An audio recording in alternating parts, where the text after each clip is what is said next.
Si Bruno ang batang sakit sa ulo. Sa isang payapang baryo, may isang batang lalaki na ang pangalan ay Bruno. Siya ay kilala sa kanilang paaralan bilang palaaway, mapang-asar, at palaging nambubuli sa kanyang mga kamag-aral.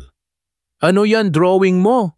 Sobrang pangit, parang ikaw lang," panunuya ni Bruno habang hinihila ang notebook ng kaklaseng si Lino. Lahat ng bata sa klase ay takot kay Bruno. Kahit ang mga guro ay nahihirapang paalalahanan siya dahil palagi siyang nagdadahilan. Isang araw may bagong estudyanteng dumating sa kanilang klase.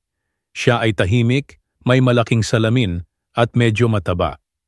Ang kanyang pangalan ay Migo. Pagkapasok pa lang ni Migo, ngumisi na si Bruno. "Ay, may bagong target tayo?" Pabulong niyang sabi sa kanyang kaibigan.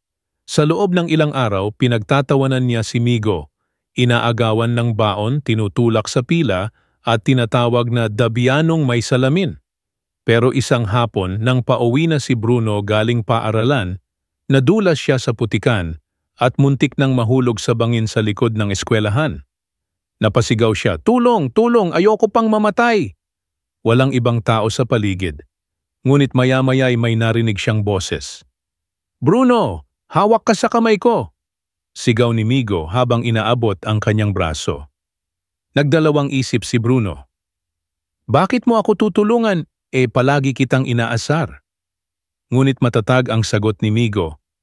"Dahil hindi ako tulad mo. At dahil alam kong masama ang mang-iwan ng nangangailangan." Hinila siya ni Migo hanggang sa ligtas na makalayo sa bingit. Pagka-uwi ni Bruno sa bahay, hindi siya mapakali. Paulit-ulit niyang iniisip ang nangyari. Kinabukasan, tahimik si Bruno sa klase. Wala siyang inasar. At sa unang pagkakataon, nagpakumbaba siya at lumapit kay Migo. "Pasensya ka na, Migo. Mali ang ginawa ko. Salamat sa pagligtas mo sa akin," mahinahong wika ni Bruno. Ngumiti si Migo at sabing, "Walang anuman. Mas masarap maging kaibigan kaysa kaaway." Simula noon, nagbago si Bruno.